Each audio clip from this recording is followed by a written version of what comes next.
Você que é professor ou professor de Pilates, eu tenho certeza que já passou por uma situação como essa ou ainda passa. Chega um aluno no seu estúdio, primeira aula, e você quer começar pela respiração e você quer ensinar o seu aluno a respirar. Então você coloca para ele um padrão que você julga adequado, respiratório, e aí você vai dando informações para ele, e quanto mais informações você dá, mais o seu aluno se sente perdido, tensionado, ele tensiona muito o corpo, ele não consegue corresponder àqueles comandos verbais que você vai dando para ele, e aí esse começo acaba sendo muito mais confuso e menos prazeroso do que deveria. Você já passou por uma situação como essa? Se sim, presta atenção nesse vídeo. Para entender um pouquinho essa dificuldade, é muito importante que o professor de Pilates se debruce em duas perguntas. A primeira, será que realmente é possível a gente ensinar alguém a respirar? E a segunda, existe um padrão ideal respiratório, um padrão de movimento respiratório para todas as pessoas, onde a gente deve enquadrar, na verdade, todos os alunos que chegam no nosso estúdio? Pois é, essas são duas perguntas muito importantes. E eu vou começar a falar um pouquinho para te ajudar nesse sentido, na conduta que você deve adotar no seu estúdio, respondendo a segunda pergunta. Na verdade, existe sim um padrão mais fisiológico, aonde a gente pode, na verdade, encontrar uma certa organização corporal com o nosso aluno, que vai fazer sim ele otimizar um pouco mais essa mecânica da respiração, e a partir daí otimizar principalmente a troca de gases lá dentro dos pulmões. E como é que funciona, na verdade, esse padrão mais fisiológico? Basicamente, ele vai depender de duas coisas. A primeira coisa, ele vai depender, na verdade, de uma boa organização da nossa coluna vertebral. Pois é, para a gente respirar bem, é muito importante que a gente, na verdade, tenha vamos dizer assim, uma coluna bem organizada. Isso significa, na verdade, basicamente, nem muito excesso de curvas e nem muita falta de curvas. Afinal de contas, o nosso diafragma, para que ele funcione bem, ele precisa ter a sustentação da nossa coluna vertebral. Depois disso, uma outra coisa muito importante, para que a gente encontre um bom padrão fisiológico de respiração, é a nossa caixa torácica ter liberdade de movimento. Então, quanto mais a nossa musculatura, principalmente a parede anterior e a parede posterior do nosso corpo, ela dá condição para essa liberdade de movimento, então muito mais a gente vai conseguir chegar próximo a esse padrão mais, digamos assim, fisiológico da respiração. Agora, vamos voltar à primeira pergunta. Será que é possível ensinar alguém a respirar? Bom, de uma certa forma, todos os alunos que chegam no nosso estúdio, eles chegam de alguma forma respirando. Afinal de contas, a respiração ela é um padrão hegemônico, ou seja, o nosso organismo ele vai sempre priorizar a respiração como um fator hegemônico e principal. Então, todo aluno chega no nosso estúdio respirando de alguma maneira.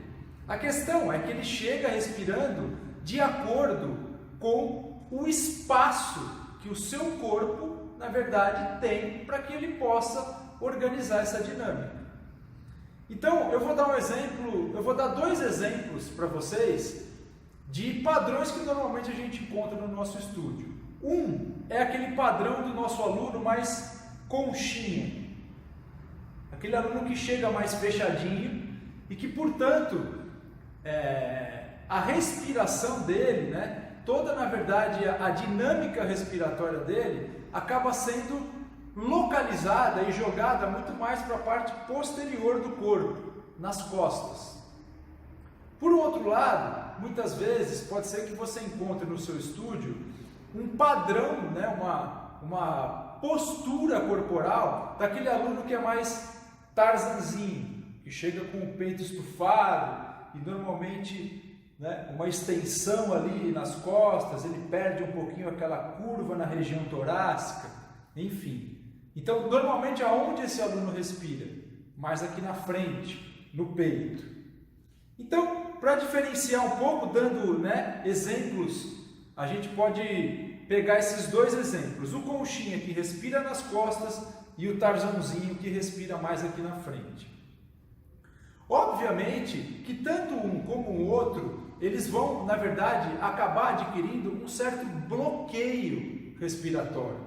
Ou seja, em função da organização corporal dele, em função da organização da coluna dele, das alavancas da coluna, e em função do padrão de flexibilidade dos músculos, de mobilidade das articulações, ele vai ter uma possibilidade de movimento.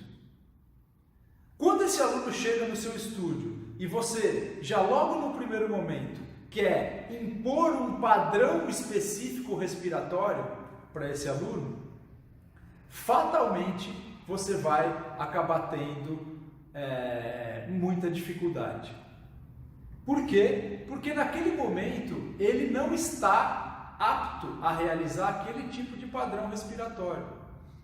Então, qual é o segredo? Na verdade, como que o Pilates clássico trabalha, né, essa questão da respiração com os nossos alunos? Basicamente, a primeira coisa importante que a gente faz é não se preocupar tanto em ensinar os alunos a respirar. O que a gente se preocupa no primeiro momento é com o movimento organizado.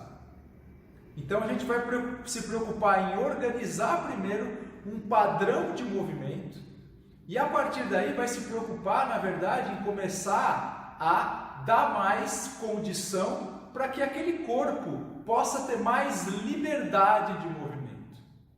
E a partir daí, aos poucos, essa respiração ela vai encontrando dentro daquele corpo outros lugares e outras maneiras dela preencher espaço.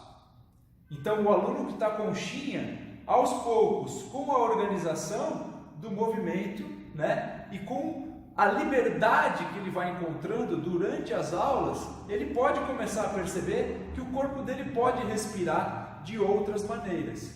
Assim também como o aluno mais tarzanzinho. Dessa forma, então, o primeiro passo para que você se livre dessa confusão relacionada à respiração é justamente isso. Começa por organizar o movimento do seu aluno e não simplesmente querer ensinar um padrão respiratório para ele. Depois, aos poucos, vai dando para ele a consciência dos lugares no corpo dele onde ele não respira. Quer um exemplo? Pega, por exemplo, o seu aluno que é mais tarzanzinho e coloca ele sentado nos calcanhares, com a coluna dele mais corcundinha, a cabeça apoiada também no mat, os braços para trás.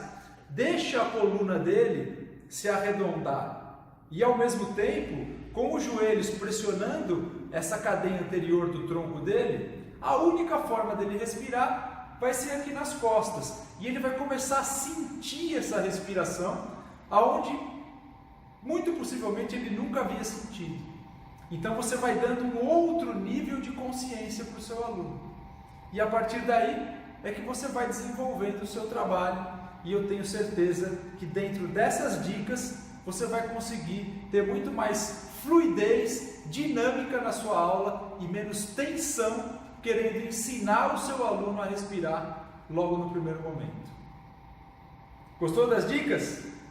Legal, vamos juntos. Eu sou o Alex Luzzi e até o próximo vídeo. Valeu!